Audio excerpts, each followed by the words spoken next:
কাকুলি রান্নাঘরে আপনাদের সকলকে স্বাগত জানাই। এখানে পটলের আজকে দম করে দেখাবো, ঘি দিয়ে পটলের দম। এখানে ধনে, মৌরি, লঙ্কা, আদা, কাঁচা লঙ্কা সব পেস্ট করে নিলাম। এই যে লঙ্কা বাটা, টমেটো বাটা পেস্ট করলাম, ধনে মৌরি বাটাও পেস্ট করে নিলাম। এবার কড়াইয়ের মধ্যে ঘি দিয়ে দিলাম, 5 ফোড়ন দিলাম, তারপরে মেথি পাতা দিয়ে দিলাম। এবার আমাদের এখান তো তেল গরম হয়ে গেছে, ঘি গরম হয়ে গেছে। পটলগুলো একটু ভালো করে নেড়ে নিলাম, হলুদ দেবো, নুনও দিয়ে দিলাম। এরপর লঙ্কা টমেটো পেস্টটা দিয়ে দিলাম, দিয়ে ভালো করে কষতে হবে। এবার আদা দেবো, মৌরি ধনে বাটা দিয়ে দিলাম, আদাও দিয়ে দিলাম। এরপর ভালো করে কষে নিতে হবে।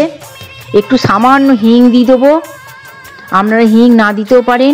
একটু কাশ্মীরি লঙ্কার গুঁড়ো দিয়ে দেবো, একটু অল্প গরম মশলা দিয়ে দেবো। দিয়ে এবার ভালো করে কষতে হবে, কষা ঢাকা দিয়ে ভালো করে কষতে হবে। 5 মিনিট কষা হয়ে গেলে তারপর এবার জল ঢেলে দেবো। 5 মিনিট পর ফিরে এসে জলটা ঢেলে দেবো, দিয়ে একটু অল্প করে ফুটতে দেবো। সুন্দর সুন্দর একদম গা ঘি দিয়ে গরম গরম পটলের দম। আপনারা কেমন হয়েছেন আমার চ্যানেলে ঢুকে কমেন্ট করে জানাবেন। অবশ্যই আমাকে একটা সাবস্ক্রাইব করে দেবেন। আপনাদের সকলকে অনুরোধ করছি, আমরা সবাই ভালো থাকুন, সুস্থ থাকুন। আবার আমি আসছি আগামী পর্বে অন্য কোনো নতুন রেসিপি নিয়ে আপনাদের সাথে। এই রেসিপিটা আপনারা ঘরে ট্রাই করবেন, আশা করি আপনাদের সকলের ভালো লাগবে। আপনাদের সকলকে অসংখ্য ধন্যবাদ।